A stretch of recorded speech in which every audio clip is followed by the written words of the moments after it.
Is Chevy making a huge mistake with the design of the C8 ZR1? Let's find out. All right, welcome back to the channel, everybody. My name is Brian from Monaco Auto Design, and today we are putting laser focus on just the aesthetic design of the C8 ZR1 and why I think GM might be making a huge mistake. Every video right now is talking about its performance, which is insanity. Chevy, what have you done? What have you done? But all of that aside, I have all the photos from the press release thrown into Photoshop here, and I'm just gonna kind of click through them. I'll show you what I like at first, and I'm gonna show you also what I'm not crazy about, and then why I think GM could be making a little bit of a mistake with the C8 ZR1 and just the C8 in general. So let's get into it.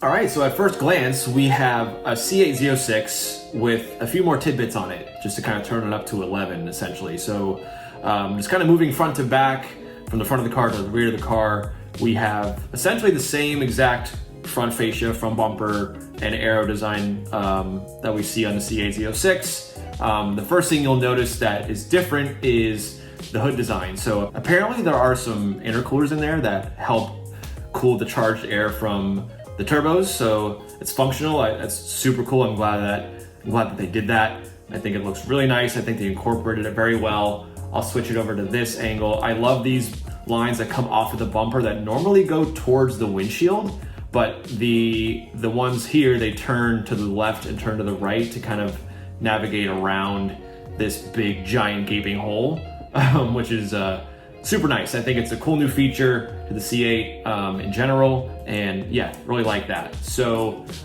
yeah, kind of moving on to the side of the car, we have this brand new, I say brand new because it's really the same shape as the C8 Z06, but we have this inlet here. I believe it cools the brakes. I'm pretty sure that's what Taj said in one of his videos. And then obviously we have the brand new ZR1 badge down here. And moving to the back, now this is where it gets interesting for me. So we have the two little vents in the kind of right under the quarter glass of the window on the hatch here. Very C7-esque.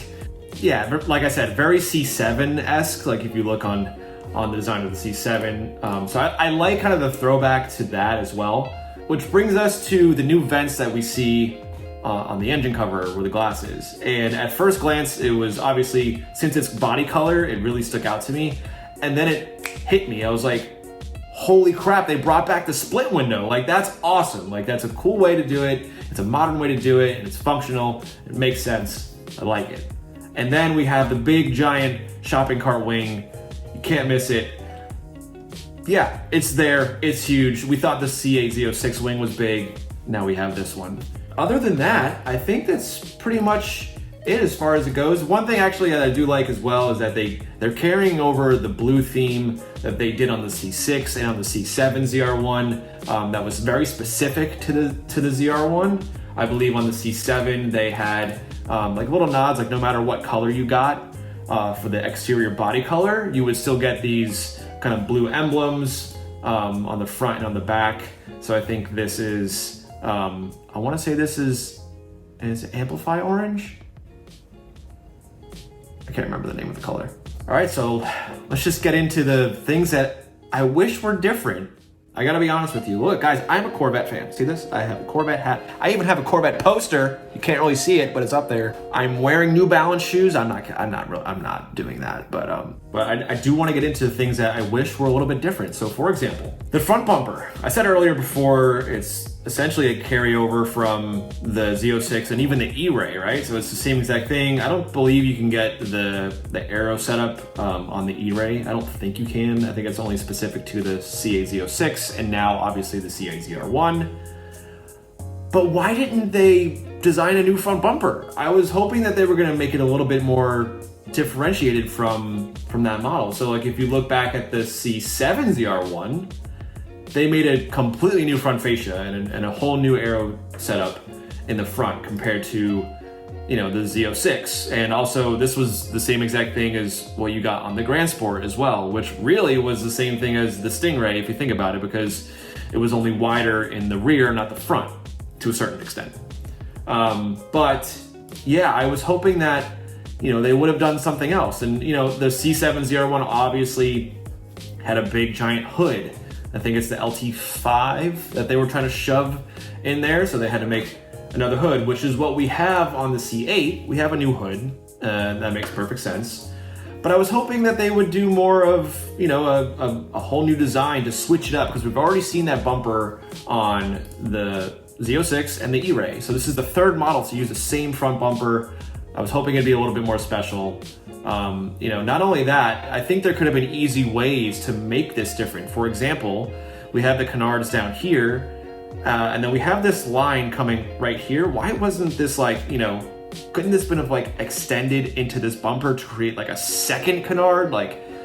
That could have been cool. Maybe even bringing back some wheel arc, on the C7, how they have these kind of wheel arches that blend into the front splitter here. So I was hoping that the C8 ZR1 would have done a little bit more on the front to differentiate itself. All right, moving on to the hood, and I know I said previously that the hood is great. I'm not sure, these fangs, I think, while they're very cool, I think there should have been at least an option to have this whole entire area here in carbon.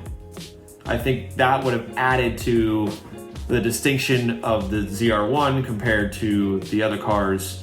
But if they could have followed, this line right here, and draw this awfully, if this all could have been carbon in here, I think that could have been a cool way, or at least just have an option to do it. I think it would have been extremely cool. Now, moving on to the side, going back to the side blade, which I said before, and as we all know, I think is the C8 Z06 has the same shape, and also does not have that vent in the back. I think what made the difference, when we saw the Z06 come out and we saw that blade shape, it was different from the Stingray, which was cool because it was just another differentiating factor to those two models. So if you saw them going down the road, that's a big piece that you could instantly be like, that's a Z06 or that's a Stingray. With this, I was hoping for a different design for the side blade. So could it have just not been as V'd out? Could it have went straight back more towards the rear wheel arch, for example? I was really hoping that maybe. And then you have these vents up here, which kind of looks stuck on a little bit. And I think that, I believe those are only available if you get the ZTK package, which is the track package. Which tells me is Bob cutting a hole with a Dremel on the factory line and then gluing these pieces in? How is this happening? I wish they would have been a little bit more integrated. There was a concept sketch of the C8 a while ago. Here, I just found it. This is an early C8 concept sketch. If you look at this design, I think this is a way more integrated look. It doesn't look like you just cut a piece off and glued a carbon piece in there. I think this could have been a nicer way to do it. When I first saw this, I'm like, since the Stingray didn't have it, I was like, this is gonna come up again somewhere. I was hoping that maybe it'd be in the Z06, but it's apparently on the ZR1, but it's done in a different way. So just going back to this look, I think, this could have been better than just cutting a hole and putting this vent here. So we get a little bit of a better look at these vents here. Again, I do like the fact that it's a C7 homage in a way, and it is functional. I like that, so thumbs up. I just wish it could have been done a little bit different. Now, again, going back to something that I said I liked, but maybe it could have been executed a little bit differently. And then, okay, so that brings us to the rear bumper, which I haven't really talked much about yet, if at all. Again, it's the same as the Z06. It's the same exact thing. I was hoping for a few more, diffuser fins or a whole new diffuser setup.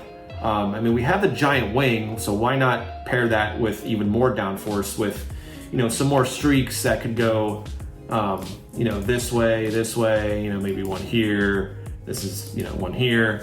So, something a little bit more aggressive to kind of balance it all out. I thought that, maybe they would have done something like that as well. Again, to differentiate it from the Z06 and the E-Ray specifically, since this is the most hardcore Corvette ever. You want it to look like the most hardcore Corvette ever. So hardcore Corvette ever. Say that 10 times. So what's starting to happen, and this is where I think GM could be making a mistake. It's starting to look like everything they add to this car is an afterthought. It doesn't feel like the design evolution, starting with the ZR1 here, because I think the Stingray to Z06 and then E-Ray has been a nice gradual evolution. This has started to feel like we're just pasting parts on the car. And I think that, for example, perhaps the Zora or whatever will come of that might end up being. What I don't want to happen is the Zora to feel like it actually got to the point where they're like, oh yeah, we just like stuck a bunch of stuff on here as far as design. Maybe they'll do new front bumpers and rear bumpers, and maybe they'll do a whole new body. We don't even know. They had 1,000 horsepower in this car. We thought it was only going to have only 850-ish horsepower, and they came in at over 1,000. So they have blown our mind in every step of the way here. Even going back to the C8 ZR1 when that was announced, when it had 670 naturally aspirated horsepower, that was never heard of, the most powerful naturally aspirated V8 engine ever produced. So again, I just think at this point, it's starting to feel a little too much like, they went into a catalog and started to okay, put this here, okay, put that there, get a giant wing. There is no doubt in my mind that there is going to be an aftermarket company that is going to make this style vent as a stick-on to the Stingray, the E-Ray, and the Z06 as an option. They're going to sell it for $300, and everyone is going to have it on theirs, especially with the track pack. Now, I think that's where it kind of falls into that space, is where if you look at the non-ZTK car, this is not the greatest picture. It's kind of from a distance, but again, it's definitely more subdued. But again, this makes it even more close to what the Z06 looks like. From at this distance, you're like, okay, yeah, I don't know what that is unless it's a bright color where I can see this hood design, or this vent here is super subtle. I'm not going to be able to see the wheel design if it's driving down the road. So I think getting the ZTK package is kind of a no-brainer in my opinion. But again, it goes back into that realm of, okay, are we just sticking parts on here to stick parts on? So I want to look back at these designs, and they should be as timeless as possible. We want them to feel modern even 20 years later, and that's a very hard thing to do, especially with design. So yeah, again, I just want this car to be as special as we all know it is. So that being said, all the credit in the world to the engineers who engineered this thing. My gosh, what a feat. 1,064, I think, horsepower, out of a car that is a V8 twin turbo with no electric assist, rear wheel drive. What a machine. I couldn't be more blown away at what we're looking at here. It brings everything that we expected to the next level, to now where we're thinking, what the hell is the Zora going to be? It's going to be insane. It's going to be insane. It's essentially, as we all know and come to think of it to be, as it's going to take the front electric motors from the E-Ray and put that here. So it's going to be all-wheel drive, 1,500 horsepower. Where does it go from here? I mean, that's just, it's insane. So I couldn't be more excited to see what comes of that. I'm super stoked with the C8 ZR1. I think it's great. Yeah, I hope you guys enjoyed it. I hope you guys enjoyed this little kind of look into my designer-minded, into my designer brain as to how, I look at these cars not only from the spec sheet and the numbers they produce, but also what they look like and how they're gonna stand the test of time and stuff like that. So I do plan on doing a slight redesign to this car, kind of based around the changes that I just spoke about. So I can give you a little sneak peek of it right here, maybe, if I have it ready. So I'll be talking about that and the changes that I made, and then maybe even a third video showing the process of how I made those changes in Photoshop here. So you can get a little sneak peek of my design process there. So thanks for tuning in. I hope this was fun for you guys. What do you think? Do you agree with me? Do you think the C8 ZR1 is overstyled? Do you think it's way too radical? Just what do you think of it? Let me know in the comments. I'm very responsive in the comments. Thank you again for watching. Like and subscribe if you would like to see more videos like this. I typically do design and Photoshop tutorials as well. So I would love to do more reaction type videos like this. I think it's super fun. So I'm kind of trying out something new here. So I hope you guys like it. And yeah, with that, I will catch you guys next time. Thanks for watching. Peace.